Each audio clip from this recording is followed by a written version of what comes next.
Assalamualaikum warahmatullahi wabarakatuh.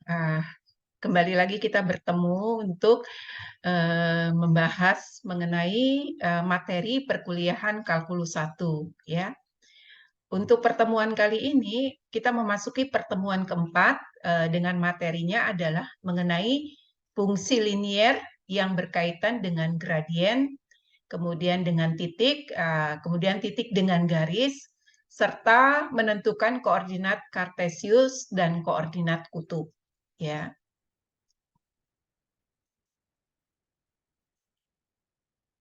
Di dalam materi ini nanti saya seperti biasa akan sedikit menjelaskan mengenai deskripsi mata kuliah, kemudian yang terkait dengan materi yaitu sistem koordinat, kemudian sistem koordinat pada 2 dimensi dan 3 dimensi, kemudian masih membahas keterkaitan dengan fungsi linier, ya. Kemudian bagaimana sih menentukan jarak 2 titik, dua titik dan titik tengah. Nah, berikut adalah mengenai deskripsi singkat mengenai materi sistem koordinat dan fungsi linier, di mana materi ini adalah memiliki peran yang penting dalam teknik industri. Ya. Peran pertama adalah terkait dengan kegiatan pemetaan dan tata letak. Ya. Karena di dalam menentukan lokasi ya, jadi lokasi pemetaan atau tata letak pada suatu pabrik ini pasti terkait dengan objek dan mesin yang digunakan di dalam lingkungan pabrik ya. Hal ini kalau kita menguasai materi sistem koordinat dan fungsi linier, maka ini akan membantu dalam perancangan tata letak. Baik itu di tata letak di pabrik yang sifatnya lebih efisien, kemudian dapat juga meminimalkan pergerakan barang, kemudian pergerakan pekerja, serta mengoptimalkan penggunaan ruangan. Ya. Kemudian dalam materi ini juga memiliki peran dalam navigasi, misalnya navigasi dan robotika ya, karena biasanya beberapa industri menggunakan sudah menggunakan metode yang atau penggunaan teknologi yang lebih ke depan lagi, yaitu sistem kerjanya menggunakan robot ya. Jadi dalam optimasi industri dan robotika, sistem koordinat ini biasanya digunakan ya untuk navigasi robot dan pergerakan peralatan dalam ruang, misalnya dalam ruang 3 dimensi. Selanjutnya adalah perannya lagi adalah dalam pengendalian kualitas. Dalam inspeksi kualitas, biasanya sistem koordinat ini digunakan untuk mengukur geometri dan dimensi produk ya, dengan memastikan kepatuhan terhadap standar. Kemudian sedangkan bentuk lain adalah perannya adalah sebagai optimasi produksi.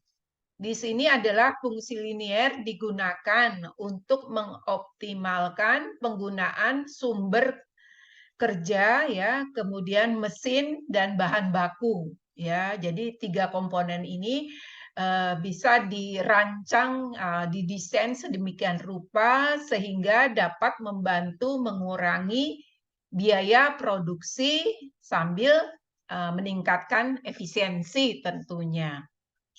Selanjutnya juga bahwa di dalam materi kali ini juga terkait dengan perencanaan persediaan maupun perencanaan produksi ya. Kalau dalam perencanaan persediaan, maka fungsi linier ini dapat digunakan untuk mengelola persediaan dengan cara secara ekonomis, kemudian meminimalkan biaya penyimpanan dan biaya kekurangan persediaan ya. Selain itu juga dalam perencanaan produksi, fungsi linier ini digunakan dalam menentukan jadwal produksi, ya, menentukan jadwal produksi yang sifatnya optimal dengan berdasarkan permintaan pelanggan dan kapasitas produksi, ya. Kemudian bagaimana sistem koordinat ini? Sistem koordinat adalah digunakan untuk mempresentasikan posisi dan pergerakan objek dalam ruang 3 dimensi seperti yang tadi saya katakan. Kemudian juga digunakan dalam pemetaan dan pemahaman posisi objek atau mesin dalam lingkungan pabrik. Dalam hal ini adalah perencanaan tata letak pabrik, kemudian perencanaan produksi, dan pengendalian kualitas. Sedangkan fungsi linier itu seringkali digunakan dalam analisis dan pemodelan proses produksi. Di samping itu pula, fungsi linier juga digunakan untuk memodelkan hubungan antara variabel-variabel dalam proses produksi. Misalnya adalah optimasi produksi. Kemudian digunakan juga untuk memaksimalkan keuntungan dengan memperhitungkan keterbatasan sumber daya yang dimiliki oleh suatu perusahaan atau pabrik, seperti misalnya tenaga kerja dan bahan baku. Ya. Oke, berikutnya adalah kita sudah masuk ke dalam materi. Kalau tadi adalah dijelaskan sedikit deskripsi keterkaitan materi hari ini atau pertemuan kali ini dengan program studi teknik industri. Nah, sekarang kita masuk ke materi. Jadi di dalam materi ini akan dibahas mengenai fungsi linier yang berkaitan dengan gradien, kemudian titik dengan garis, serta menentukan koordinat kartesius dan koordinat kutub. Di dalam sistem koordinat dikenal memang ada dua jenis, ya, ada koordinat kartesius dan ada koordinat kutub. Nah, kalau di dalam sistem koordinat kartesius sendiri itu digunakan untuk menentukan tiap titik dalam bidang, yaitu dengan menggunakan dua bilangan yang biasa kita sebut sebagai koordinat X yang posisinya dia adalah posisi horizontal atau titik absisnya. Yang kedua adalah koordinat Y atau yang kalau kita buat grafik atau di dalam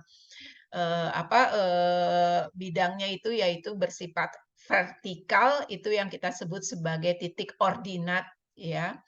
Kemudian juga digunakan, ya, dalam mendefinisikan koordinat ini diperlukan dua buah garis yang terarah, yang saling tegak lurus satu dengan yang lainnya. Ini yang tadi, ya, terkait dengan sumbu X dan sumbu Y.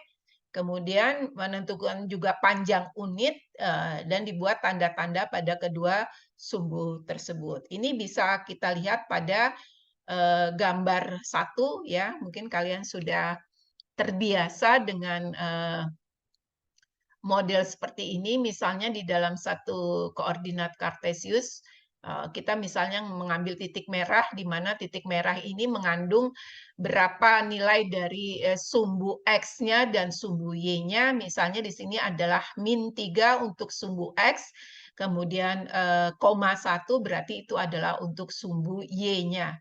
Demikian pun misalnya contoh untuk warna biru, di mana titik X-nya adalah -1,5, kemudian titik Y-nya adalah 2,5. Dan seterusnya, ya. Saya rasa kalian sudah paham mengenai materi ini nih, menentukan titik, ya. Di lain lagi, ya, sistem koordinat kartesius juga dapat digunakan untuk membuat kurva. Bisa diekspresikan misalnya dalam bentuk persamaan aljabar atau lingkaran. Nih, saya ambil contoh adalah lingkaran. Misalkan pada gambar berikut ini titik pusatnya adalah 0,0 dengan jarak jari-jarinya adalah bernilai 2, ya. Jadi ke atas dengan titik 0,0 ke atas positif itu bernilai 2, yaitu untuk sumbu Y, ke arah sebelah kanan pun bernilai 2, demikian pun ke bawah dan ke arah kiri. Dengan menggunakan model grafik bentuk lingkaran ini, maka kita dapat menentukan persamaan lingkarannya dengan titik pusat 0,0, maka persamaannya menjadi X kuadrat plus Y kuadrat sama dengan 4. Ya. Kemudian sistem koordinat juga dapat digunakan pada 2 atau 3 dimensi, ya, pada ruang 2 atau 3 dimensi. Misalnya di dalam sistem koordinat kartesius dengan ruang 2 dimensi, ini biasanya menggunakan 2 sumbu yang saling tegak lurus antara satu dengan yang lain. Yang keduanya terletak pada satu bidang, yang tadi sudah digambarkan misalnya pada bidang X dan Y. Kemudian kalau untuk sistem koordinat 3 dimensi, itu tinggal ditambahkan aja sumbu lainnya, yang biasanya kita beri label, ya, misalnya kalau tadi ada sumbu X, ada sumbu Y, maka untuk ruang 3 dimensi itu ada sumbu Z. Ya, sumbu-sumbu tersebutlah merupakan ortogonal antara satu dengan yang lainnya. Ya. Nah, berikut adalah contoh, ya, pada gambar ini, di mana kita misalnya ada titik P ini dengan titik 3,5, ya. Maka tergambar pula bagian dari sistem koordinat kartesius ini, ya. Jadi ada kuadran 1, kuadran 2, kuadran 3, dan kuadran 4. Nah, misalnya di dalam kuadran 1 itu posisi ada di sebelah kanan, ya. Kemudian arahnya nanti melawan arah jarum jam, tadi seperti gambar 3. Tetapi kondisi kuadran 1 untuk nilainya digambarkan bahwa untuk nilai sumbu X berarti dia nilainya lebih besar dari 0, kemudian sumbu Y-nya juga demikian lebih besar dari 0. Kemudian untuk kuadran 2, ini kuadran 2 berarti nilai untuk sumbu X-nya adalah kurang dari 0, sedangkan nilai untuk Y pada sumbu Y-nya adalah lebih besar dari 0. Demikian selanjutnya untuk kuadran 3 adalah nilai X-nya kurang dari 0, sedangkan nilai Y-nya adalah sama kurang dari 0. Terakhir adalah kuadran 4. Nah, kuadran 4 posisinya di sini. Maka nilai X-nya adalah lebih besar dari 0, sedangkan nilai Y-nya adalah kurang dari 0. Ya. Sekarang adalah materi mengenai fungsi linier, ya. Jadi dari pertemuan pertama, kedua, ketiga, sekarang keempat, fungsi linier tetap kita kaitkan terus, ya. Jadi saya mengingatkan kembali bahwa fungsi linier merupakan tempat kedudukan suatu titik-titik. Di sini menyangkut titik absis dan koordinat atau titik X dan Y, sehingga terdapat hubungan secara linier atau secara garis lurus, di mana persamaannya adalah AX plus BY plus C sama dengan 0. Atau boleh juga dibuat persamaan Y sama dengan MX plus N. Ini kalau kita mau menentukan nilai dari gradiennya atau garis kemiringannya, ya. Nah, terkait dengan gradien, nah, biasanya gradien itu dilambangkan dengan huruf M, ya. Kemudian M disebut sebagai koefisien arah gradien berupa garis. Kemudian M juga bisa dinyatakan sebagai tangen alfa, di mana alfa adalah sudut yang dibentuk oleh garis dengan menggunakan sumbu X positif berlawanan dengan arah jarum jam. Jadi kalau kita buat seperti ini, bentuknya seperti bangun segitiga, ya. Jadi M sama dengan tangen alfa. Maka persamaan dalam menentukan gradiennya adalah